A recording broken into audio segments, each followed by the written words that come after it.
Вы когда-нибудь замечали, что от вашей кошки исходит странный запах, напоминающий кукурузные чипсы?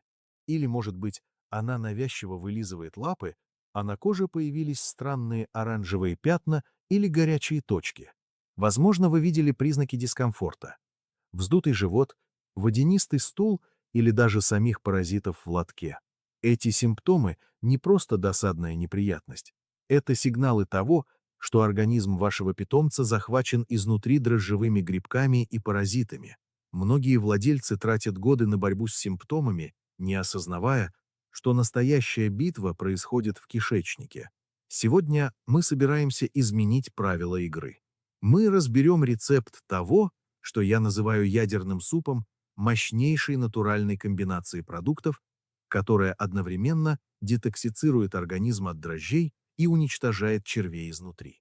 Мы погрузимся в биологию каждого ингредиента, узнаем, почему сырые продукты могут быть мощнее лекарств, и раскроем секрет кристаллической смерти для паразитов.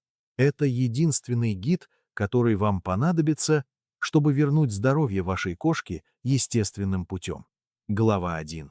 Фундамент здоровья. Почему база должна быть приготовленной? Прежде чем мы перейдем к ядерным компонентам, нам нужна основа, и здесь мы сталкиваемся с единственным исключением из нашего правила «сырое лучше». Речь идет о картофеле и сладком картофеле бате. Многие удивятся, но картофель обладает выраженными противогрибковыми свойствами. Однако есть критически важное правило безопасности. Вы никогда не должны давать картофель кошке в сыром виде. В сыром виде картофель становится токсичным для домашних животных. Как это приготовить правильно? Тщательно вымойте картофель и батат, нарежьте их и отправьте в кастрюлю или мультиварку. Мы готовим их около 35 минут в режиме тушения, пока они не станут абсолютно мягкими. Это создает питательную, успокаивающую базу для нашего ядерного супа, которая поможет доставить остальные ингредиенты прямо к очагу инфекции. Глава 2. Имбирь и чеснок. Двойной удар по грибку и бактериям.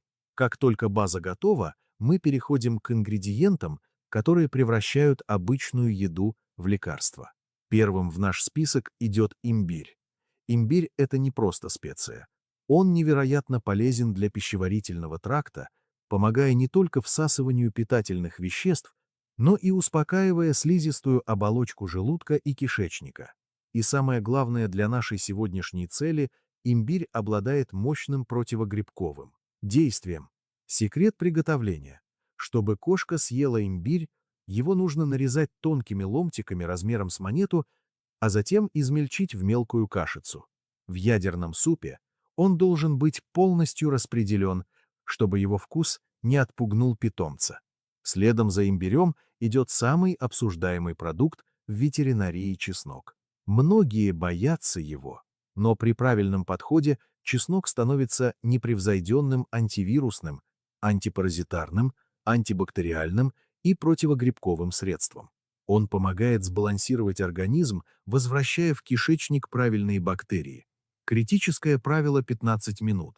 Если вы даете сырой чеснок кошке, вы обязаны знать химию процесса. После измельчения или раздавливания чеснок должен полежать минимум 15 минут перед употреблением. За это время алиин вступает в реакцию с кислородом и превращается в аллицин именно. Это соединение безопасно и целебно для животных. Без этой паузы продукт может принести вред. Глава 3. Зеленая детоксикация капуста, кале и окра. Теперь мы переходим к зеленому щиту. Нам понадобятся 2 горсти капусты кале. Кале – это крестоцветный овощ, который играет ключевую роль в процессе детоксикации организма от дрожжей. В дополнение к кале мы добавляем окру, дамские пальчики. Как и почти все в нашем рецепте, окра обладает сильными противогрибковыми свойствами. Важный момент. В отличие от картофеля, кале и окру мы добавляем в суп полностью сырыми. Почему? Потому что концентрация полезных веществ и ферментов в сырых ингредиентах гораздо выше и мощнее, чем в приготовленных. Мы просто мелко шинкуем зелень и добавляем ее в теплую картофельную базу. Глава 4. Противовоспалительная артиллерия куркума и кокосовое масло. Ни один протокол борьбы с паразитами не будет полным без контроля воспаления. Для этого мы используем куркуму. Она не только снимает отек и воспаление в раздраженном кишечнике, но и добавляет еще один уровень противогрибковой защиты. Дозировка. Если вы готовите суп на несколько порций для группы животных, добавьте 2 ложки. Но если вы готовите это для одной конкретной кошки, достаточно половины чайной ложки. Затем мы добавляем органическое кокосовое масло холодного отжима. Кокосовое масло известно своей способностью подавлять рост дрожжей. Мы добавляем пару ложек и тщательно перемешиваем суп до тех пор, пока масло полностью не растает. Вы должны мешать до тех пор, пока белые пятна масла не исчезнут в бульоне. Глава 5. Убийцы червей, семена тыквы и папайя. Теперь мы переходим к активной фазе дегельминтизации. Наш первый инструмент – яблочный уксус. Добавление небольшого количества в еду или воду помогает создать среду, которую паразиты не переносят. Но настоящий парализатор – это семена тыквы. Тыквенные семечки являются отличным натуральным средством для дегельминтизации. Их действие уникально. Они буквально парализуют паразитов внутри кишечника. Когда кишечник продолжает свою работу, парализованные черви просто выталкиваются наружу естественным путем. Следом идет папайя вместе с семенами. Папайя сама по себе полезна, но ее семена содержат биологически активные вещества против паразитов. Предупреждение. В семенах папайи содержатся микроскопические дозы цианида. Прежде чем давать их своей кошке, обязательно проведите собственное исследование или проконсультируйтесь с врачом по поводу дозировки для вашего конкретного случая. Мы добавляем пару ломтиков папайи в суп и перемешиваем так, чтобы семена распределились по всему объему. Удивительно, но многие кошки с удовольствием едят папайю как лакомство.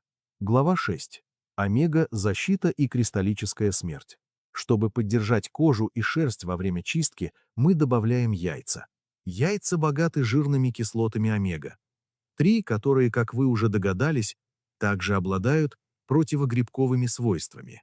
Просто разбейте 4 яйца в общую массу супа и тщательно перемешайте. И, наконец, наш финальный аккорд – пищевая диатомовая земля, diatomaceous earth. Это мелкий порошок, который при взгляде под микроскопом выглядит как острые кристаллы. Для паразитов в пищеварительном тракте это чистая смерть. Эти микроскопические кристаллы разрезают защитные оболочки червей, приводя к их гибели. Применение. Мы обильно посыпаем этим порошком кусочки мяса или курицы, которые даем вместе с нашим ядерным супом. Достаточно совсем небольшого количества, чтобы это начало работать. Глава 7. Комплексный подход. Вы должны понимать одну важную вещь. Питание – это только половина успеха. Чтобы навсегда избавиться от дрожжей, недостаточно просто давать ядерный суп. Существует еще один критический шаг, который вы должны выполнять ежемесячно. Помимо внутреннего очищения, вы должны проводить специальные лечебные ванны, чтобы смыть грибок и продукты жизнедеятельности паразитов с шерсти и кожи кошки. Только сочетание ядерной диеты и внешнего ухода поможет очистить организм раз навсегда. Заключение. Борьба с дрожжами и паразитами – это не спринт, а марафон. Но используя силу таких продуктов, как имбирь, чеснок, выдержанный 15 минут, тыквенные семечки и диатомовая земля, вы даете своей кошке шанс на полное выздоровление, без агрессивной химии. Тот факт, что вы досмотрели это видео до конца, означает, что вы невероятный владелец, готовый брать на себя ответственность за здоровье своего друга.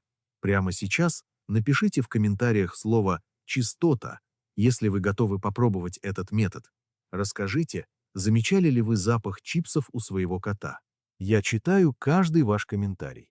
Если эта информация была полезной, поставьте лайк и подпишитесь на канал. Мы здесь, чтобы помогать вам возвращать здоровье вашим питомцам естественными методами. С вами был доктор Тони Ли. Кормите своих кошек правильно и увидимся в следующем видео.